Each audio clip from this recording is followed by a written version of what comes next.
যখন কিছুটা ভালো ভবিষ্যতের সম্ভাবনা দেখা দিয়েছে, মানুষের জন্য কিছু কাজ করার সম্ভাবনা দেখা দিয়েছে, তখন তিনি আমাদের মধ্যে নেই।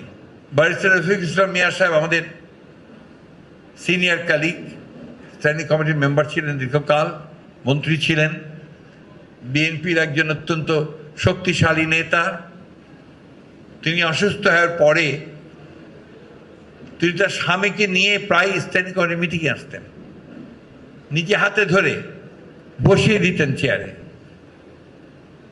এবং তার যে অদম্য একটা স্পৃহা ছিল যে রাজনীতিতে আমাদের বিজয় অর্জন করতে হবে, আমাদেরকে ফ্যাসিস্ট শক্তিকে পরাজিত করে গণতন্ত্রের পতাকাকে ঊর্ধ্বে ওঠাতে হবে। দেশনেত্রী বেগম খালেদা জিয়া তার খুব কাছের মানুষ ছিলেন, প্রায় তিনি তাকে ডাকতেন, কথা বলতেন।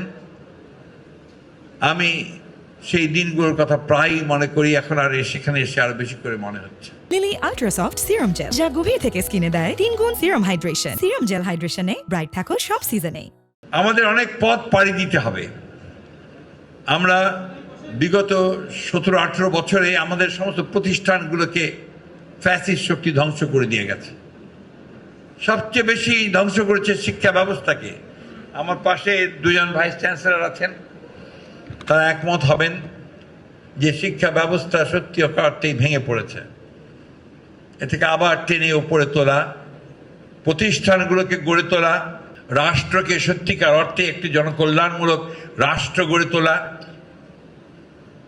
মানুষের অধিকারগুলোকে প্রতিষ্ঠা করা, ন্যায়ের শাসনকে প্রতিষ্ঠা করা, সুশাসন প্রতিষ্ঠা করা, আইনের শাসনকে প্রতিষ্ঠা করা, এই বিষয়গুলোকে সামনে আবার নিয়ে আসতে হবে। আমাদেরকে সেই লক্ষ্যেই কাজ করতে হবে।